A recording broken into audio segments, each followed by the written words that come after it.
This is an ABC News special report. Now reporting, George Stephanopoulos.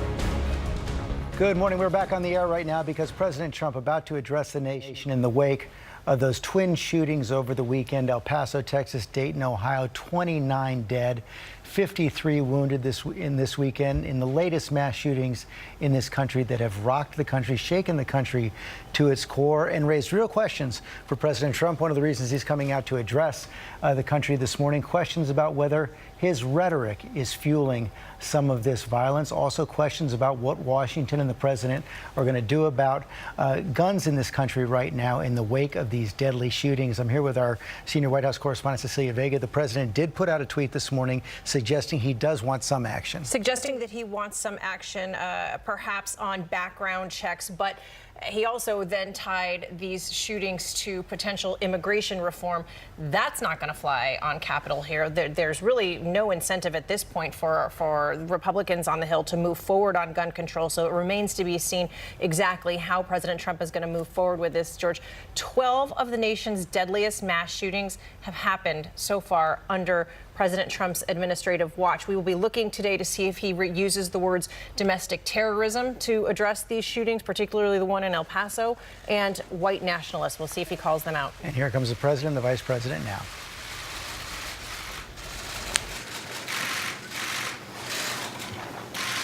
Good morning. My fellow Americans, this morning, our nation is overcome with shock, horror, and sorrow. This weekend, more than 80 people were killed or wounded in two evil attacks.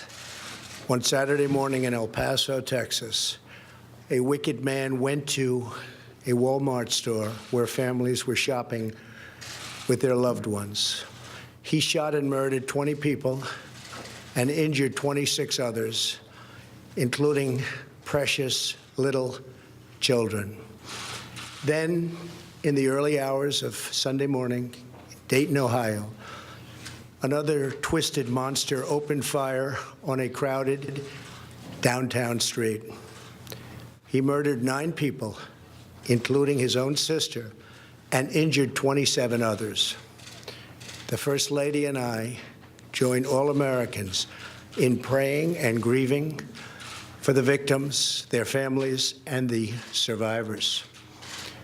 We will stand by their side forever. We will never forget. These barbaric slaughters are an assault upon our communities, an attack upon our nation, and a crime against all of humanity. We are outraged and sickened by this monstrous evil, the cruelty, the hatred, the malice, the bloodshed, and the terror. Our hearts are shattered for every family whose parents, children, husbands, and wives were ripped from their arms and their lives. America weeps for the fallen. We are a loving nation, and our children are entitled to grow up in a just, peaceful, and loving society. Together, we lock arms to shoulder the grief. We ask God in heaven to ease the anguish of those who suffer, and we vow to act with urgent resolve. I want to thank the many law enforcement personnel who responded to these atrocities with the extraordinary grace and courage of American heroes. I have spoken with Texas Governor Greg Abbott and Ohio Governor Mike DeWine, as well as Mayor DeMargo of El Paso, Texas, and Mayor Nan Whaley of Dayton, Ohio, to express our profound sadness and unfailing support. Today, we also send the condolences of our nation to President Obrador of Mexico and all the people of Mexico for the loss of their citizens in the El Paso shooting. Terrible, terrible thing. I have also been in close contact with Attorney General Barr and FBI Director Wray. Federal authorities are on the ground, and I have directed them to provide any and all assistance required, whatever is needed. The shooter in El Paso posted a manifesto online consumed by racist hate.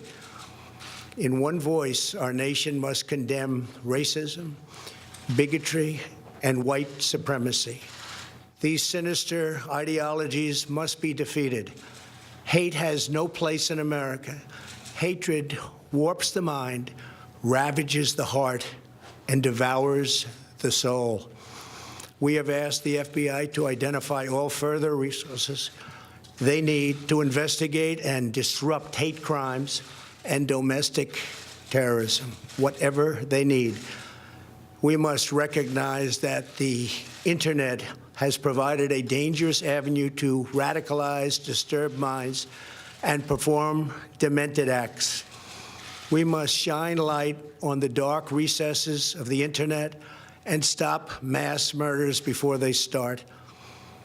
The Internet, likewise, is used for human trafficking, illegal drug distribution, and so many other heinous crimes. The perils of the Internet and social media cannot be ignored, and they will not be ignored. In the 2 decades since Columbine, our nation has watched with rising horror and dread as one mass shooting has followed another, over and over again, decade after decade. We cannot allow ourselves to feel powerless. We can and will stop this evil contagion. In that task, we must honor the sacred memory of those we have lost by acting as one people. Open wounds cannot heal if we are divided. We must seek real bipartisan solutions. We have to do that in a bipartisan manner that will truly make America safer and better for all. First, we must do a better job of identifying and acting on early warning signs. I am directing the Department of Justice to work in partnership with local, state, and federal agencies, as well as social media companies, to develop tools that can detect mass shooters before they strike. As an example, the monster in the Parkland High School in Florida had many red flags against him, and yet nobody took decisive action. Nobody did anything. Why not? Second, we must stop the glorification of violence in our society. This includes the gruesome and grisly video games that are now commonplace. It is too easy today for troubled youth to surround themselves with a culture that celebrates violence. We must stop or substantially reduce this, and it has to begin immediately. Cultural change is hard, but each of us can choose to build a culture that celebrates the inherent worth and dignity of every human life. That's what we have to do.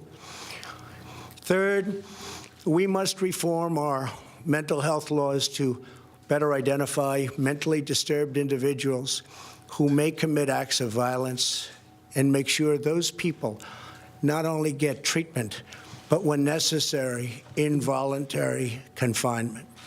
Mental illness and hatred pulls the trigger, not the gun. Fourth, we must make sure that those judged to pose a grave risk to public safety do not have access to firearms, and that if they do, those firearms can be taken through rapid due process. That is why I have called for red flag laws, also known as extreme risk protection orders. Today, I'm also directing the Department of Justice to propose legislation ensuring that those who commit hate crimes and mass murders face the death penalty, and that this capital punishment be delivered quickly, decisively, and without years of needless delay. These are just a few of the areas of cooperation that we can pursue. I am open and ready to listen and discuss all ideas that will actually work and make a very big difference. Republicans and Democrats have proven that we can join together in a bipartisan fashion to address this plague. Last year, we enacted the Stop School Violence and Fix NICS Acts into law, providing grants to improve school safety and strengthening critical background checks for firearm purchases. At my direction, the Department of Justice banned bump stocks. Last year, we prosecuted a record number of firearms offenses. But there is so much more that we have to do. Now is the time to set destructive partisanship aside, so destructive, and find the courage to answer hatred with unity, devotion, and love. Our future is in our control. America will rise to the challenge. We will always have, and we always will, win. The choice is ours, and ours alone. It is not up to mentally ill monsters. It is up to us. If we are able to pass great legislation after all of these years, we will ensure that those who were attacked will not have died in vain. May God bless the memory of those who perished in Toledo. And may God protect them. May God protect all of those from Texas to Ohio. May God bless the victims and their families. May God bless America. Thank you very much. Thank you.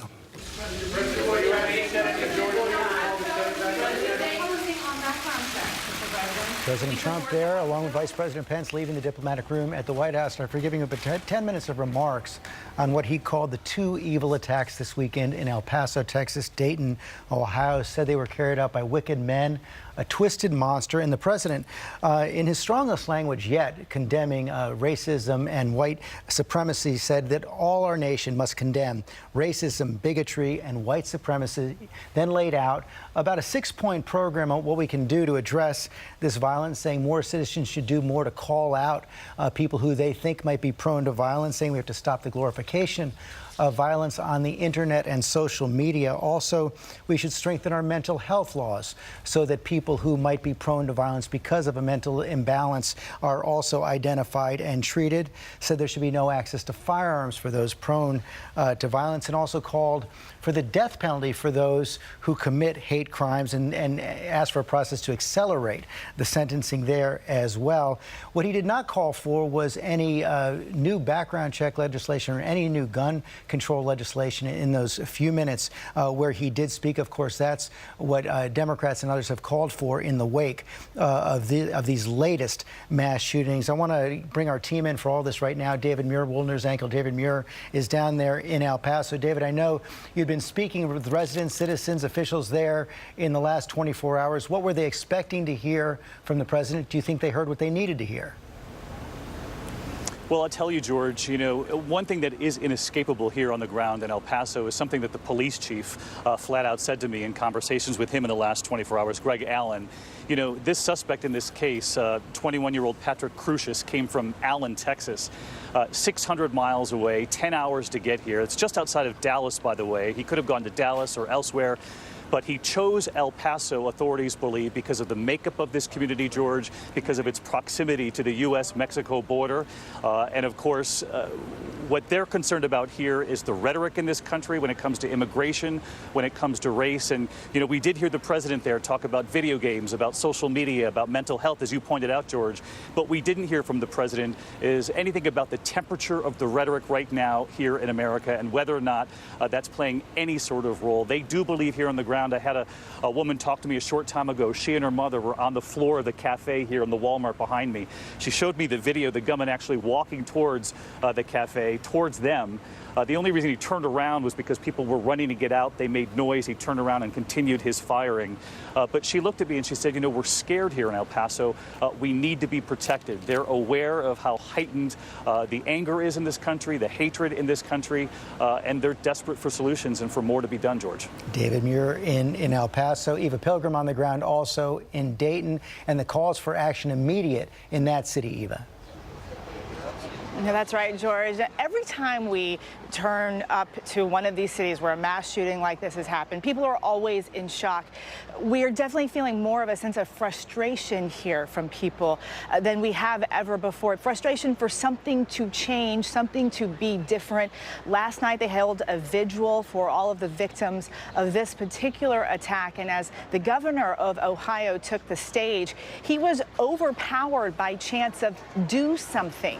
People want something substantial. Words are not enough. And there's a real fear that these mass shootings and the quantity of mass shootings that we keep seeing is becoming our new normal, a new normal in places that we've otherwise felt safe. And the question is, where can you go that you don't have to worry about something like this happening? George? That is a big question right now. I want to bring in our Chief Justice correspondent, Pierre Thomas, for more on this as well. One of the other phrases we heard from the president today, Pierre, was domestic terrorism. The FBI, the Department of Homeland Security, the entire Department of Justice have been warning that this is a major threat right now, and it's growing. Absolutely, George. The FBI is reporting to us that they've seen a surge in hate crimes reported by local police. That's a real ongoing threat. There are currently about 850 open domestic terrorism cases that the nation is facing. And, George, they're quite concerned that hate is fueling people going out and actually killing people. We recently have seen a significant spike also in people showing up in public places like schools, malls, workplaces to kill. We used to average about 6 of those a year. We're now up to 30 times a year where people are showing up in these scenarios, George, and law enforcement today is warning that because of what we saw this weekend, that there might be more potential for more domestic terrorism and copycats, George. And Pierre, in that 6-point program the president laid out right there, does that echo what you've been hearing from those in the Department of Justice? They're saying this is what we need to be doing right now? It's among the things that we're hearing people talk about. And one of the things that everyone that I'm talking to emphasizes is that often these killers are putting something online or telling relatives and friends something that is overtly violent, and oftentimes people are not coming forward to tell law enforcement. All law enforcement is emphasizing in these moments, people have got to, even if it's a friend, even if it's a family member, they've got to come forward and tell law enforcement. Okay, Pierre, thanks very much. Here was Cecilia Vega as well. You did see those words from the president, Cecilia, condemning racism, bigotry, and white supremacy. As recently as just a few weeks ago, though, he was downplaying the problem of white nationalism. Yeah, the pattern here is this one. So the president today directly confronts, you said it, his strongest word yet against white nationalism and racism in this country. And we saw him say similar words after Charlottesville. And then right after that, we heard him say those famous words. There were very fine people in both sides. Our Terry Moran was in the White House just a couple of months ago and asked the president, does he believe white nationalism is a growing threat? And the president minced 0 words, and he said, no, I do not believe it is. David said it. I think a lot of people will, particularly the Democrats in the 2020 race right now, will hear the president's words as empty, that they lacked self-reflection. I think they might challenge him and say, because this tenor and this tone, they're laying the blame directly at his feet this morning for where we are in this country. The question is, how has his rhetoric contributed to the environment, even though he can't be responsible for the murder itself? And one of the questions will be, does this rhetoric that we've seen today continue in the coming days, including on his Twitter feed? I want to bring in Mary Bruce, our senior congressional correspondent, as well. Notably, Mary, the president did not have an explicit call for new gun legislation there, for anything on background checks. That's one of the things that the Democrats have been demanding. Yeah, George, you heard the president saying that they need real bipartisan solutions and vowing to act with urgency. But here in the House, they have passed a bipartisan legislation that would require universal background checks. Those are measures that we know that an overwhelming majority of Americans support. It was passed several months ago in the House, but over in the Senate, Republican leader Mitch McConnell has refused for months to even call this up for a vote. And the president himself has previously threatened to veto this legislation. Now, earlier this morning, the president tweeted suggesting that he may be open now to strengthening background checks, but it was not mentioned at all in his remarks from the White House just now. So a bit of mixed messaging perhaps coming from the White House. And now, of course, we're seeing Democrats here trying to up the pressure. They are demanding that Mitch McConnell bring lawmakers back here to Washington to try and do something to address rising gun violence. But as we've seen time and time again, it does not seem that there is the political will or interest from Republican leaders to be addressing stricter gun measures at this time. That's the question I want to ask you. Does it feel different on Capitol Hill? Of course, everyone's away on the recess. Does it feel different on Capitol Hill this time, that the pressure might actually build in a way that Mitch McConnell will feel forced to accede to those calls and bring the Congress back?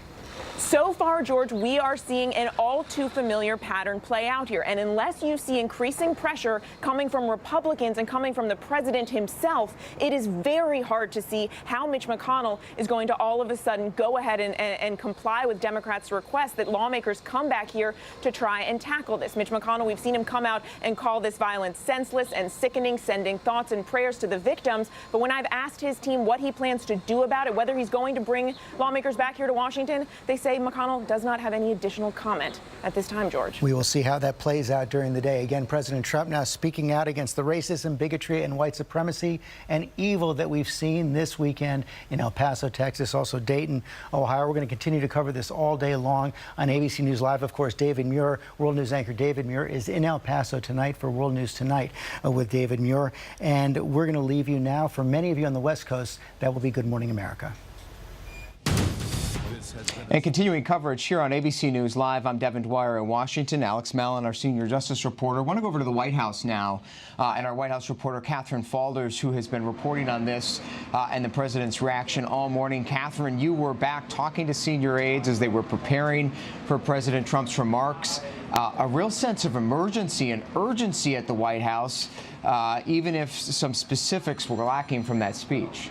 Yeah, we know these remarks, as is any speech with the president, they're edited down to the last minute. But Devin, this was different. It felt different over here. You saw the president take to Twitter this morning, blaming the media and also suggesting that there needs to be some background check legislation, but also that could perhaps be prepared with immigration reform. And look, this shooting had nothing to do with immigration reform. So that was against the objections. Some of his top aides objected to this, and they were meeting at the last minute trying to figure out what to put in this speech. And you saw that he didn't mention that at all. You saw the president took a very different tune in this address he just gave to the nation, his most forceful condemnation of white supremacy. But there was always that fear from top aides that he may undercut what he just told the American people, potentially in some tweets or other remarks later on. We're already getting reaction in from gun safety groups, gun advocacy groups. The Giffords Foundation has just put out a statement responding to President Trump, saying his rhetoric is largely empty promises. Alex, we've been here before. The president today outlining 6 steps that he thinks should be taken, but no specifics, no legislation, no call to action from Congress, sort of generic, really boilerplate, if you will, ideas that I think most people agree with. The violence in our culture needs to be dialed back. We need to act on early warning signs.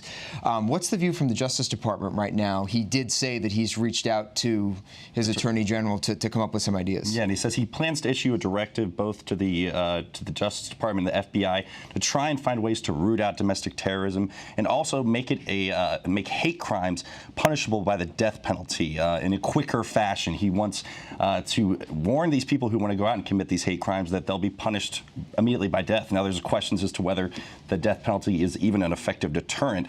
But this also just does not feel like there's going to be any real immediate action that does something to deter these people from coming out of the woodwork. And it's important to note that domestic terrorism currently is not a federal charge that you can even charge somebody with. We saw in the case of the Charlottesville massacre, or the Charlottesville car attack, that person, it was treated as a case of domestic terrorism, but he was actually convicted on hate crimes charges. So this is something that if we are going to prosecute domestic terrorism as a charge, that's going to be something that has to come from Congress to create it as a statute. And no mention from the president today of the fact that at least the El Paso attack was an attack perpetrated on the Mexican community. The president did mention the manifesto, but Alex, as you've learned from the Justice Department, a significant portion, almost a third of all domestic terror cases in this country right now are perpetrated with a link to white supremacy. Yeah, and Director Wray just spoke to Congress about 2 weeks ago and raised the alarm specifically about what he's seen as a surge of these white supremacist motivated attacks that are on the rise. And I think it's really just about these, specifically this website that we know that this the El Paso shooter posted his screed. It was called 8chan, and they were brought down yesterday. They're taken off, deplatformed essentially. But it was after a bunch of public pressure. There's just what the president called for specifically in his remarks is to have these social media companies, internet experts work together with the Justice Department to be able to find and root out these people who are posting threats. But it does present a lot of First Amendment issues. It's a very thorny area because while it may be wrong to post racist screeds like that, unless you are imminently threatening some type of violence, there's just really little that the Justice Department and authorities can really do to stop you. We do know, as investigation continues, a lot of these sentiments, these ideas that are on 8chan have been circulating for some time, but it's really the empowerment of these individuals under this current administration, a lot of them specifically referencing rhetoric by President Trump. I want to bring in someone who has talked a lot about that, John Cohen, our ABC News contributor, former DHS official. John, were you surprised that the president made no mention of the rhetoric in our political climate right now as a potential contributing factor here? Yeah, I wasn't surprised. I was disappointed, though. I thought, on the one hand, the president did say some things that should have been said, as it relates to the threat posed by domestic extremism and white supremacy. He recognized that we need to do a better job in educating the public and training law enforcement to recognize the warning signs.